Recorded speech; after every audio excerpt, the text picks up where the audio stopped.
What's up, guys? My name is Zach, and today I am driving a 2002 Toyota Tundra SR5.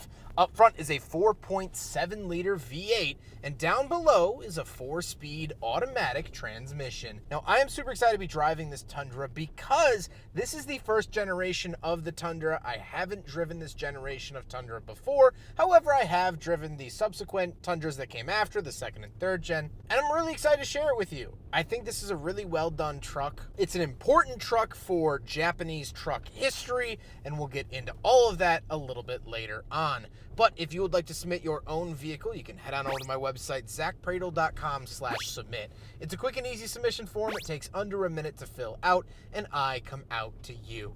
But let's get back to that 4.7-liter V8 under the hood. Where have we seen that engine before? Well, in the Toyota Sequoia. It's a 2UZ FE engine from Toyota. However, it wasn't the only option. You could find these in base model trims with a V6, and you could option those with a manual. These 4.7-liter V8s are incredibly stout and very, very reliable. They've been known to go well over 1 million miles in some cases, and that is a wonderful thing. This is a wonderful piece of engineering from Toyota, and I love that it's here in the Tundra. Like I said, paired to it is a 4-speed automatic transmission. Nothing really too crazy to break the bank here. However, like I said, you could find a manual in base model. Last but not least, this particular Tundra is 4-wheel drive, but again, along with the base model, along with the manual, you could find these in rear-wheel drive if that's something that you wanted, or if you bought a more basic pickup. How does it feel to drive the first gen Tundra? Drives really, really well. First of all, it drives like a Toyota. The steering feels very Toyota. The throttle response and engine really reminds me of like the Lexus LS cars because the engine is from the UZ family, which was also used in the Lexus products. I think the biggest thing that I like overall driving this Tundra is the size. Yes, this is a full-size pickup, and we'll talk a lot about that later on, but compared to modern trucks, this isn't that big, and so it's not a big undertaking to drive this. I don't feel like I need a CDL just to run down to Wendy's. That is a very, very nice thing. If you are nervous or a little scared to drive full-size pickups, I think this generation of Tundra is really, really nice and doesn't feel like you're Clifford the big red dog. You'll be Susie, the regular-sized red pickup. I didn't really rehearse that. With that stuff out of the way, let's talk about the interior. Well, in front of me, I have 6 gauges. Off to the left is my coolant temperature and oil pressure. In the center is my speedometer and tachometer. And off to the right is my battery voltage and fuel. On the steering wheel, I don't really get anything besides the horn button. This is not the factory horn, but I thought that I would share it.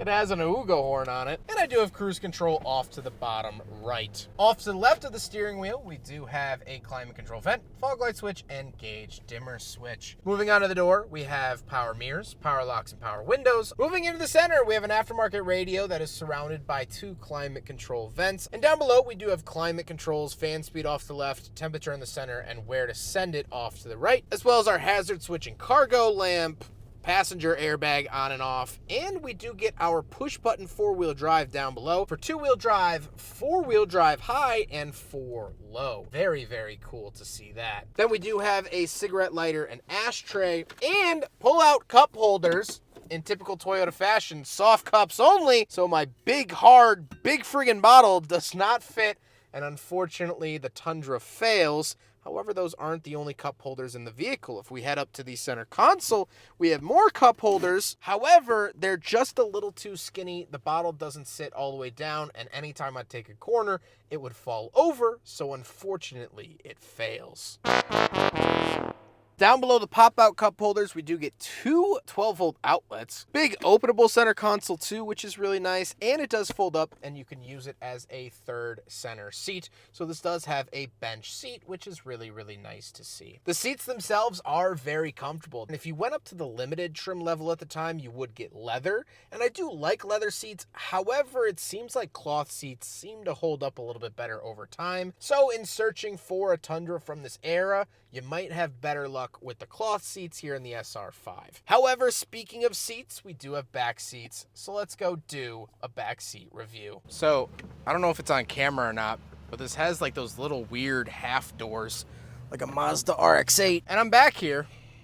Kinda. This is nowhere near the modern Tundra. I had a 2024 Toyota Tundra Platinum, and you could swim laps in the back seat. This, I feel like I'm being rude by having legs. So, no good. It's crazy to me to see the difference between cab sizes and rear seat size in less than 20 years change so dramatically in trucks. I mean, this is borderline unlivable, and the brand new Tundra is an apartment complex. Very, very interesting to see that. Speaking of space, however, let's talk about the bed. Here's the bed. It's not anything too crazy to see or note. I do have cargo lights, which is nice, but that's pretty much it. Now we gotta talk about the looks, and I've never really enjoyed the look of the Tundra too much. At least this generation, I think it's kind of blobby. It's very, very 2000s. I mean, this hits you over the head with how early 2000s, late 90s this is. I like the red color, though. I feel like most Tundras and T100s that I see are oftentimes just white or black or like a gray, so it's really nice to see this in a nice hot red. However, with all of this being said, let's get on to my final thoughts. What do I think driving for the first time here on the channel a first generation Toyota Tundra? I have to say I like it a lot. They started off the Tundra on the right foot. And I say started off because this was the first generation, which debuted in 1999 and was only the second full-size pickup truck that Toyota had ever built. The first full-size pickup truck was the Toyota T100,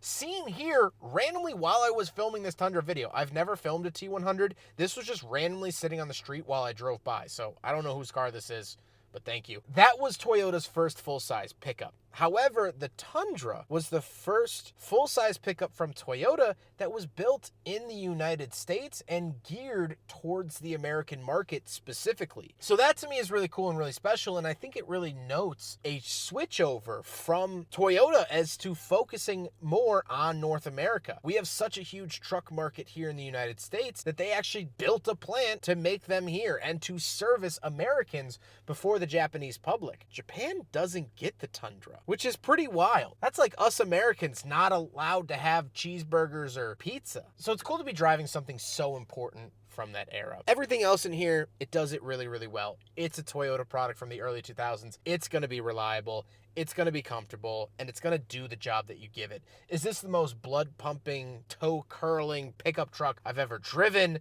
Not quite, but it wasn't intended to be. And so Toyota knew exactly what they wanted to build for us Yankees, and they did a fine job doing it. I hope you guys enjoyed the video. Huge thank you to CJ for letting me take out his Toyota Tundra. CJ's been absolutely wonderful. I also filmed his Saturn SL2 that you'll see on the channel at some point. Really down-to-earth guy, super knowledgeable about his vehicles, and I appreciate him very, very much. But I appreciate you guys very much, and I hope that you enjoyed the video. Don't forget to rate the video, comment on the video, and subscribe if you really liked it.